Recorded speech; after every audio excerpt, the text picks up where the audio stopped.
Hello and welcome to Microsoft Hates Greg. My name is Greg Deckler, and today we're going to be revisiting cycle plots.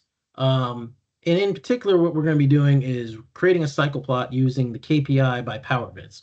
Now, a while ago, I created a cycle plot. I found it in Nick Deborah's More Practical Charts. Created cycle plots and recreated it in default Power BI line visual. It looks something like this. So I'm gonna show you again how to create this, and then I'm gonna do it with KPI by Powerviz to show off what I think is some of the revolutionary features of that visual. Which I did a couple videos ago. I did a video on KPI by Powerviz. I think I showed off some of the cool stuff about it, but I think this video is really gonna drive home my point. All right, so let's see here. So let's go ahead and recreate the cycle plot using Power BI native visuals, right? So I get my line chart out here, right? I have to add in my value into the y-axis, my week into the x-axis, my weekday into the small multiples. Okay, so now I can go in here and start configuring. So let's say small multiples, I want just one row. I want 7 columns. I don't want the border. I could come in here and customize kind of some of the padding right between the columns to increase that padding and that sort of thing. Let's see. There's other things I need to do. I need to format the x-axis. We want it to be categorical. We don't want the title on it because it repeats the week a bunch of times. And then let's see, we need the y-axis. We need to configure that, turn the title off. We want it to start at 0. So we get our 0 right there. It might as well, while we're at it, we'll set a maximum. Let's see here. What else? I think that's it for the y-axis.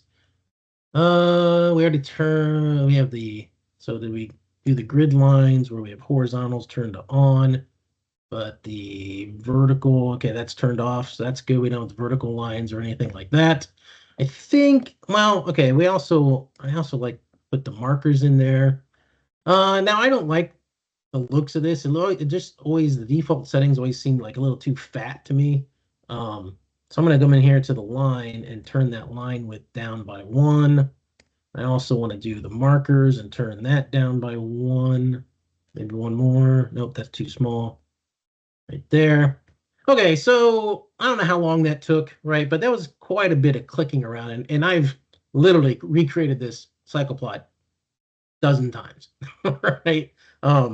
Because I've been preparing for this video and some of the other videos I've done, right? I've recreated this thing. I can't tell you how many times I've done. Oh, we also need to turn the title off in that. So there we go. And there's other things that I would like to do with this. Like, for example, with these markers, like I would love it if I could actually have different colored markers for like this being like the lowest being red and the highest being green, right? But it doesn't give me any ability to do that.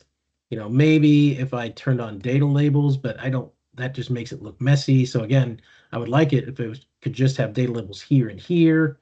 But I don't really think I can do that either.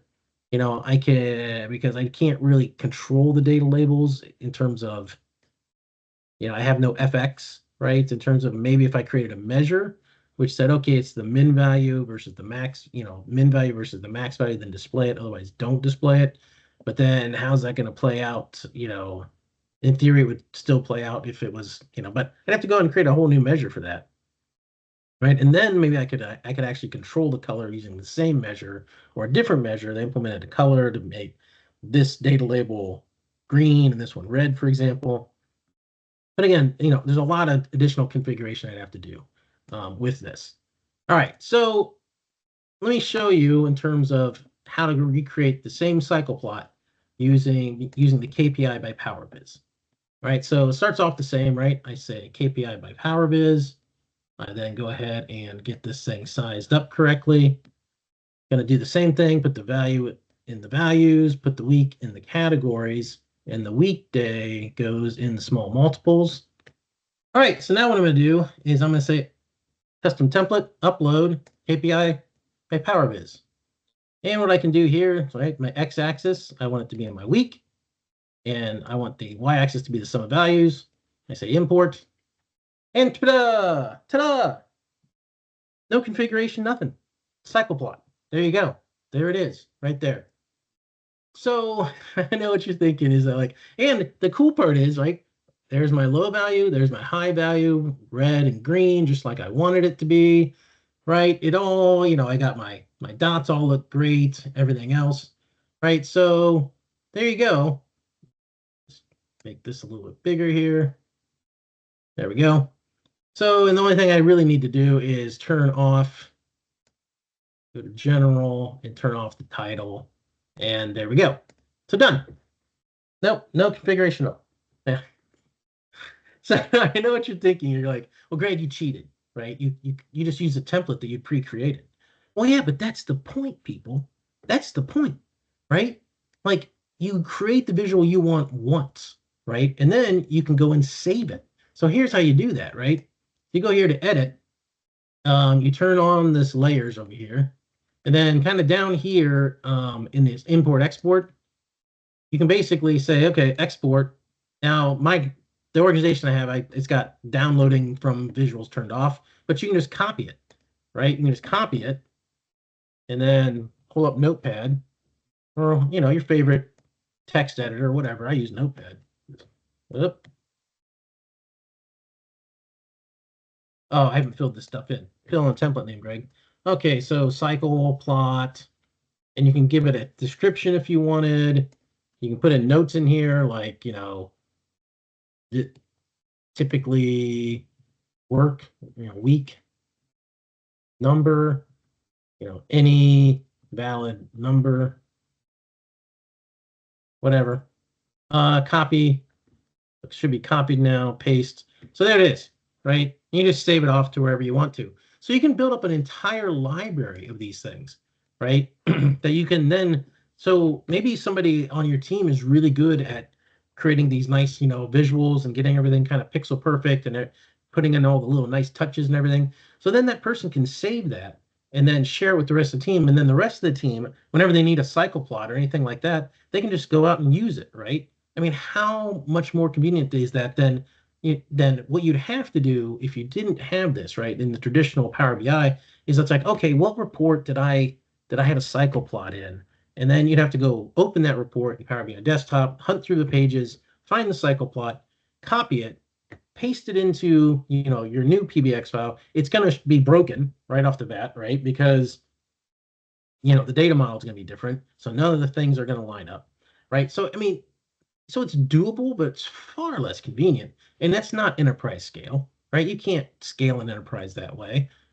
Think of how much time and effort that you can save within an enterprise visualization and BI team by using a visual like this that is just far better than what's out of the box with Power BI. I mean, unbelievable, and it just looks better. Now, there are some things I think in here that I wish where I could control a bit more. I don't have as much control over this x-axis as I would like to.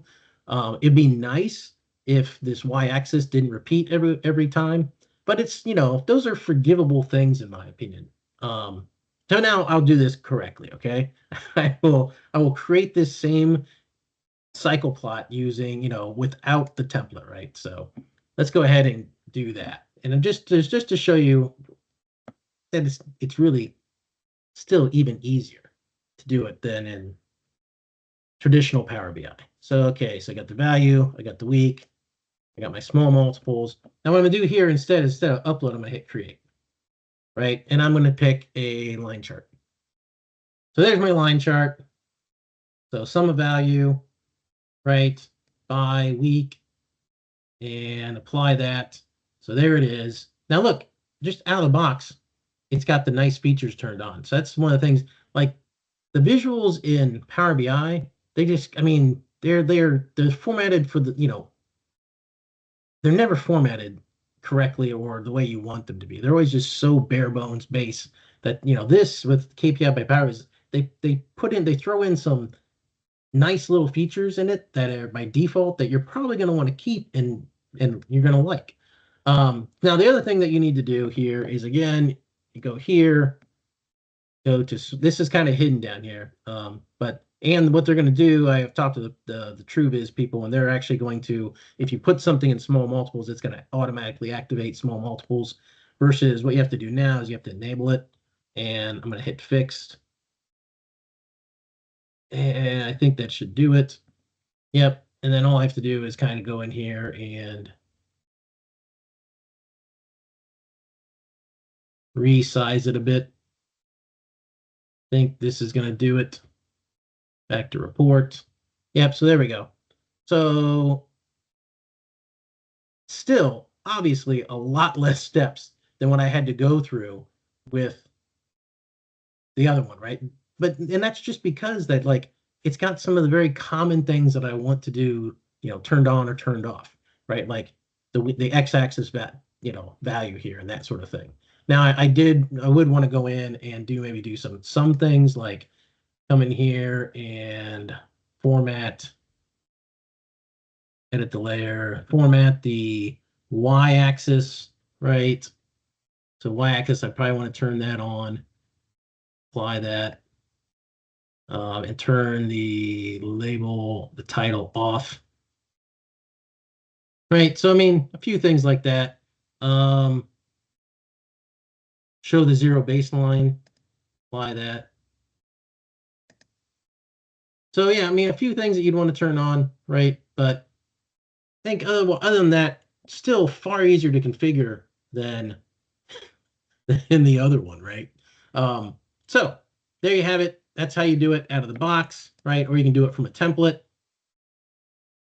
right? So obviously here, it's only showing the data labels for the min and the max, which is a configuration setting, right? Versus all the steps that even if you have to do it from scratch, still far easier and less of a headache to go in and do it that way with the KPI by Powerviz than with the traditional out of the box. And if you add in the fact that, hey, I just have a template for it and I just can just use that template over and over and over again, then it's even easier. So I don't know if you don't if after watching this video you're not like, yeah, this visual is revolutionary, if not game changing, then I don't know how else to convince you, to be quite honest, because to me it's just a huge time saver and something that's truly enterprise scale, versus anything that's in Power BI and what you can do in Power BI, out of the box. So all right, that's all I had for this video. Hope you enjoyed it, and I'll see you next time.